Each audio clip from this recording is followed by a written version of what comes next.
Imagine sair da sua espaçonave e pisar na superfície da Lua. Sob seus pés, o chão é coberto com um material fino que parece pó. Isso é poeira lunar. Você olha em volta e respira ar fresco. O cheiro é muito diferente do ar da Terra, mas ainda é bom. Infelizmente, este é um cenário altamente improvável. E uma das razões é que a Lua quase não tem atmosfera. O satélite natural da Terra é muito pequeno, tem menos de 2% da massa do nosso planeta. É por isso que não tem um campo magnético forte o suficiente para manter uma atmosfera.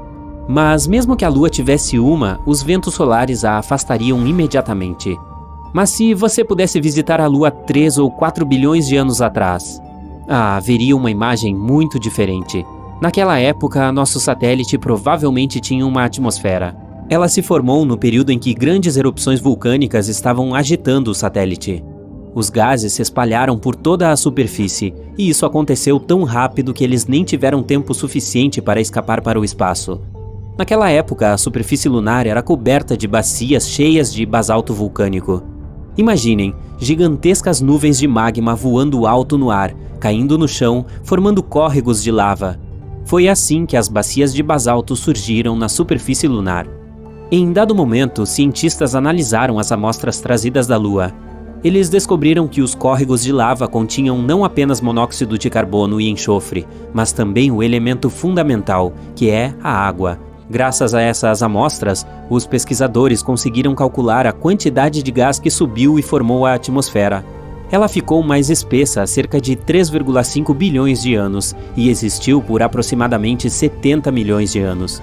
Depois disso, puf, a atmosfera da Lua se perdeu no espaço. Mas o mais legal disso? Quando a Lua tinha uma atmosfera, o satélite estava de 3 a 10 vezes mais próximo do nosso planeta. Uma simulação no computador até sugeriu que a Lua estava provavelmente até 19 vezes mais próxima do que está agora. A distância entre ela e o nosso planeta poderia ser de 30 mil quilômetros, enquanto atualmente está a cerca de 390 mil quilômetros de distância. É por isso que a Lua parecia muito, muito maior no céu. Infelizmente, naquela época, nem os dinossauros estavam por perto para admirar a vista. Ao mesmo tempo, estudos mais recentes confirmaram que a nossa Lua realmente tem uma atmosfera.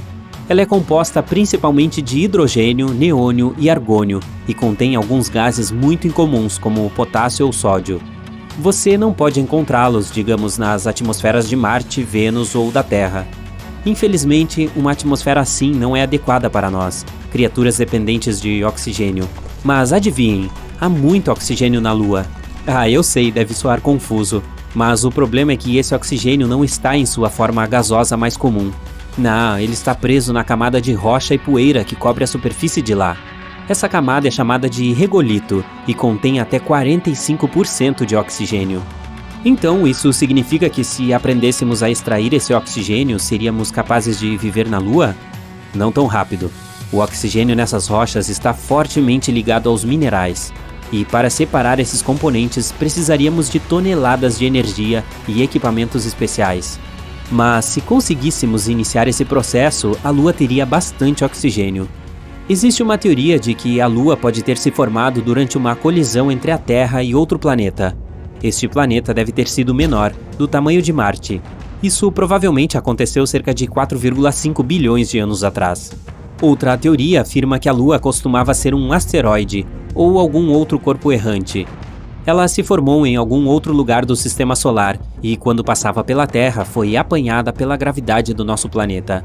Outros especialistas pensam que em algum momento no passado, a Terra estava girando tão rápido que parte de seu material se desprendeu e logo começou a orbitar o nosso planeta. Foi assim que a Lua apareceu no nosso céu.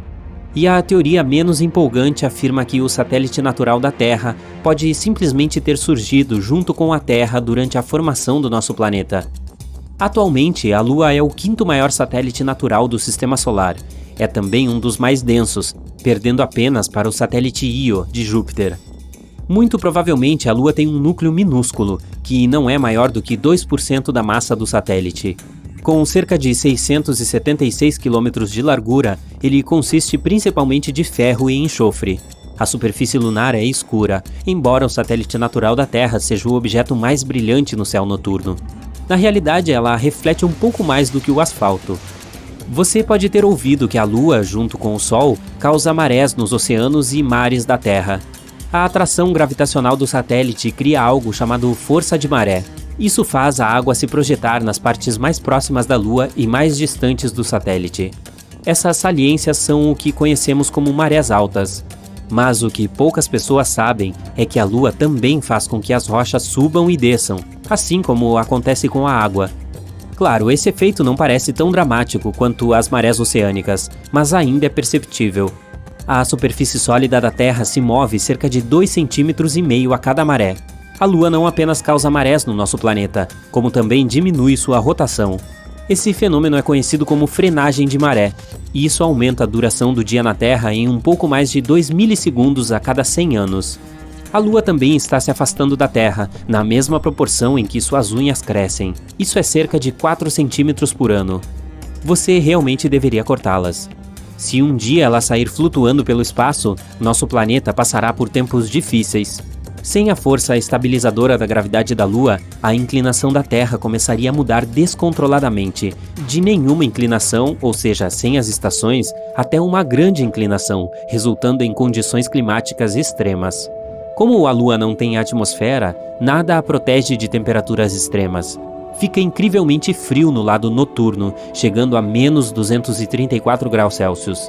Enquanto isso, o lado ensolarado fica literalmente fervendo, com uma temperatura de 121 graus Celsius. Outra coisa da qual a Lua não consegue se proteger sem uma atmosfera são os meteoritos.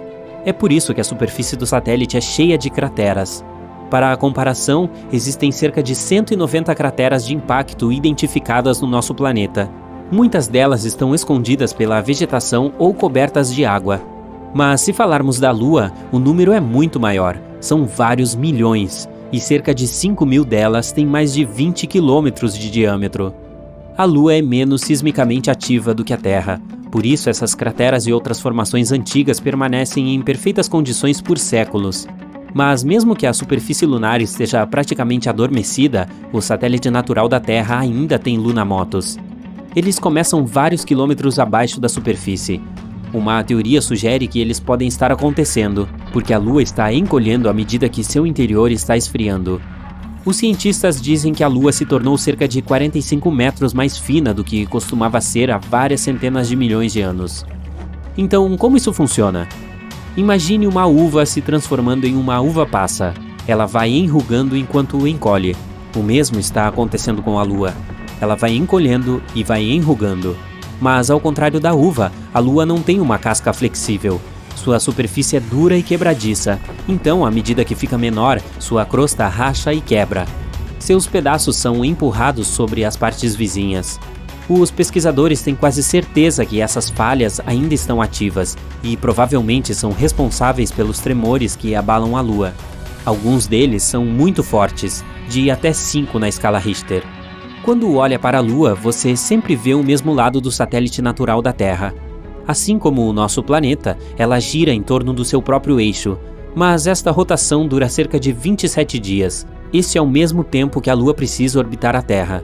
Tal fenômeno é chamado de acoplamento de maré. Antes do início da exploração espacial, as pessoas nunca tinham visto a outra face da Lua. Não se sabia como era o outro lado. Enquanto o lado da Lua mais próximo de nós é principalmente de grandes planícies cobrindo bacias de impacto, o lado distante é acidentado e cheio de crateras. A crosta é mais espessa lá, com menos evidências de atividade vulcânica.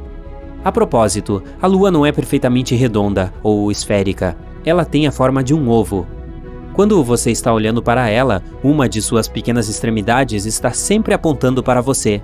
Sim, direto para você. Esta é a razão pela qual o centro de massa da Lua não é seu centro geométrico. Na realidade, ele fica um pouco mais de 1,5 km fora do centro, como se fosse uma bola de golfe defeituosa.